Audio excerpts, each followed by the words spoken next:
عدالت نے توشہ خانہ سے دیے جانے والے تحائف کی تفصیلات طلب کر لی ہیں اور وفاقی حکومت کو 16 جنوری کو تفصیلات فراہم کرنے کا حکم دیا ہے۔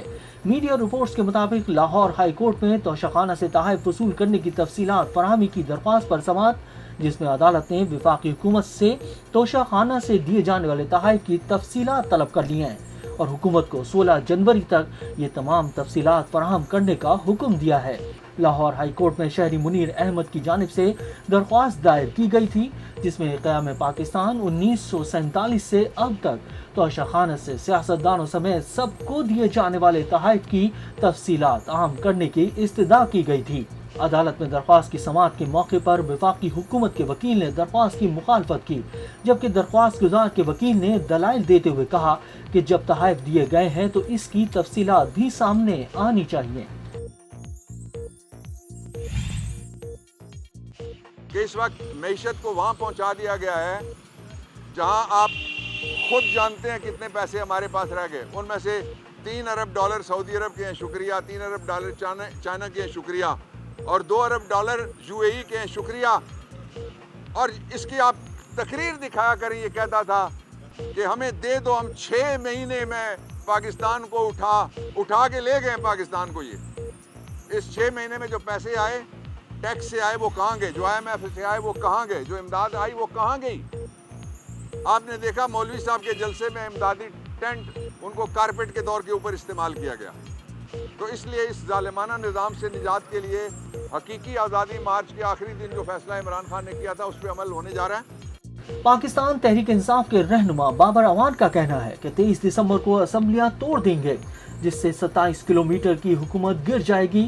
اسلام آباد میں جوڈیشنل کمپلیکس کے باہر میڈیا سے گفتگو کرتے ہوئے بابر اعوان نے کہا کہ آج 2 مقدمات پر جوڈیشنل کمپلیکس آئے ہیں، دونوں جھوٹے مقدمات تھے، ایک مقدمہ اعظم سواتی اور دوسرا عمران خان کے خلاف ہے۔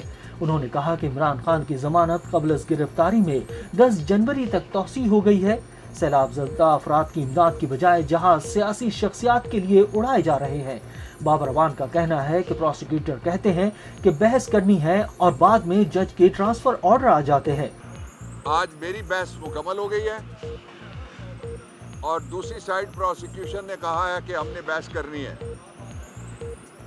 اور میں نے کہا آپ پہ اعتبار ہی نہیں رہا قوم کا، اس لیے کہ آپ کہتے ہیں بحث کرنی ہے اور ٹرانسفر آرڈر پکڑ کے جج کے ہاتھ میں پکڑاتے ہیں۔ کوئی ادب آداب، کوئی تھوڑا سا SOP، کوئی تھوڑا سا انسانیت ہوتی ہے ہر نظام میں جو امپورٹڈ میں نہیں ہے۔ انہوں نے مزید کہا کہ حکومت کو ڈر تھا کہ عمران خان اسلام آباد آیا تو ہمیں گھر جانا پڑے گا۔ یہ کہتے تھے کہ 6 ماہ میں پاکستان کو اٹھا دیں گے۔ PTI رہنما کا یہ بھی کہنا ہے کہ مولانا فضل الرحمان کے جلسوں میں امدادی ٹینٹ اور کارپیٹ استعمال ہو رہے ہیں۔ PDM نے معیشت، ایوان اور قانون سمیت تمام معاملات کا بیڑا غرق کر دیا ہے۔ سابق صدر آصف علی زرداری، سابق وزیر اعظم شاہد خاقان عباسی اور پیپلز پارٹی کی رہنما فریال تالپور کے کیسز سننے والی احتساب عدالت کے جج کا تبادلہ کر دیا گیا۔ احتساب عدالت کے جج اعظم خان سابق صدر آصف علی زرداری، فریال تالپور، شاہد خاقان عباسی، مفتہ اسماعیل اور دیگر کے کیسز پر سماعت کر رہے تھے۔ تاہم وزارت قانون نے اعظم خان کا احتساب عدالت سے تبادلہ کر کے انہیں اسپیشل جج سینٹرل تعینات کر دیا گیا ہے۔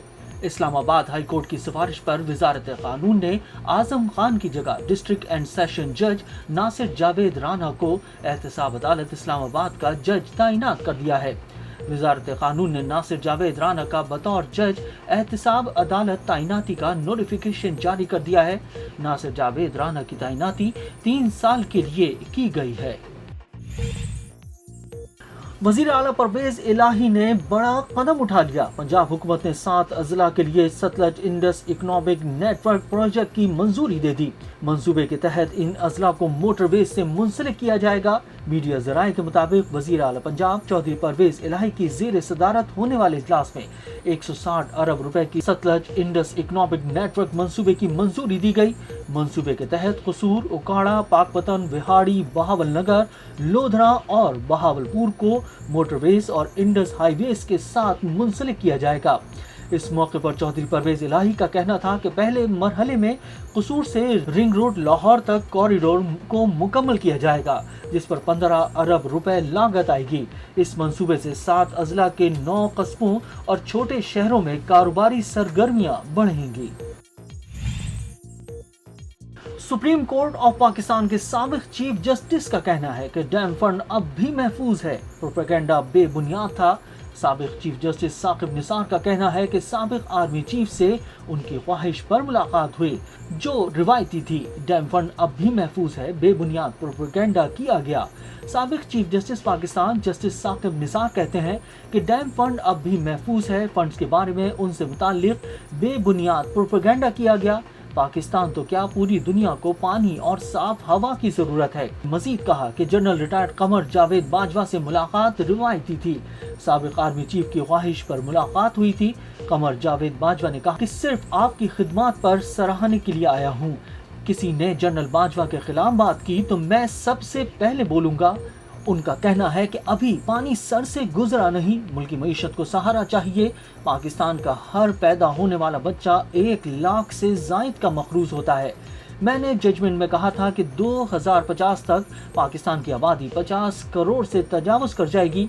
जब मैंने आबादी को कंट्रोल करने की बात की तो मुझ पर फतवे लगना शुरू हो गए।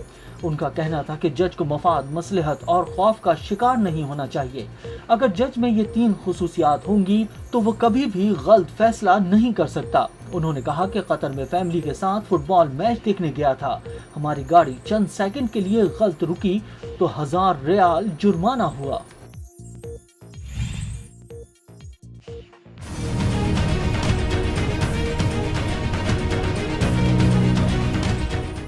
मरहूम रुकन कौमी असम्बली आमिर लियाकत की अहलिया दानिया शाह की गिरफ्तारी पर बात करते हुए साबिक अहलिया बुशरा इकबाल का कहना है कि आमिर का कोई कसूर नहीं था, उनके साथ बहुत ज्यादती हुई। आमिर के साथ जो ज्यादती हुई है, आप सभी लोग जितने व्यूअर्स हैं जो देख रहे हैं, जो आमिर के फैंस थे, सभी बहुत हर्ट हैं, सभी बहुत मिस करते हैं। एक बहुत टैलेंटेड इंसान, एक पेट्रियाटिक इंसान, एक ऐसा इंसान जिसका कोई कसूर नहीं था, उसके साथ ये ज्यादती हुई है कि उसकी इस तरह की न्यूड वीडियो जो है वो वायरल कर दी गई। और वो उनकी कोई गर्लफ्रेंड नहीं थी, वो बीवी बनाकर लाए थे। उन्होंने उसे इज्जत दी थी, उन्होंने उसको मॉर्निंग शोज़ में तुम अननोन से एक नोन फिगर बनी और तुमने उस शख्स के साथ ये किया। आपको नहीं रहना था, आपको लगता था वो बंदा आपके लिए सूटेबल नहीं है, ओके, आपने खुला दायर की थी, एक टेक्निकल वे में खुला हो जाती लीगली, बात ख़त्म थी। पर इसका क्या मकसद था, इसके पीछे क्या है, अल्लाह जाने। उनका कहना था कि इस गिरफ्तारी पर सबको खुशी हुई है, सबको रिलीफ मिला है कि दानिया पकड़ी गई, क्योंकि इसको सजा होनी चाहिए थी। ऐसी लड़कियों को सजा जरूर होनी चाहिए और इस केस को एक मिसाल बनना चाहिए ताकि सबको पता चल जाए कि पाकिस्तान में भी कानून है। उन्होंने कहा कि अगर कोई किसी की वीडियो वायरल करता है तो इसकी पकड़ होगी। ये सवाल तो उठना ही नहीं चाहिए कि दानिया ने वो वीडियो नहीं बनाई। जिस तरह की वो वीडियो थी वहाँ तीसरा कोई हो ही नहीं सकता था। बड़ी इज़्ज़त उठाई उन्होंने, बहुत तकलीफ़ उठाई उन्होंने, और उनके जाने का मतलब ये नहीं है कि ये सज़ा ऐसी लड़कियों को ज़रूर होनी चाहिए। एक टेस्ट केस है, एक एग्जाम्पल बनना चाहिए इस पाकिस्तान में कि नहीं, यहाँ लॉ है। साइबर क्राइम कोई भी इस तरह से करता है, किसी की वीडियो लीक करता है तो उसकी पकड़ होगी। और ये सारी चीज़ें, ये तो एक क्वेश्चन ही नहीं उठना चाहिए कि इसने नहीं बनाई, क्योंकि जिस तरह की वो वीडियो वहाँ तीसरा हो ही नहीं सकता था। तो वाज़ेह रहे कि गुज़श्ता हफ्ते आमिर लियाकत हुसैन की तीसरी अहलिया दानिया को गिरफ्तार कर लिया गया था। उन पर इल्ज़ाम है कि उन्होंने अपनी निजी जिंदगी से मुतालिक वीडियो सोशल मीडिया पर शेयर की थी। मरहूम MNA आमिर लियाकत की तीसरी साबिक अहलिया दानिया शाह ने जमानत के लिए दरख्वास्त अदालत में जमा करवा दी। कराची की मुकामी जुडिशनल मजिस्ट्रेट शर्की की अदालत में दानिया शाह के खिलाफ दायर दरख्वास्त पर समाअत हुई। दौरान समाअत FIA ने अदालत को बताया कि दानिया पर आमिर लियाकत की नाजेबा वीडियोस वायरल करने का इल्जाम है।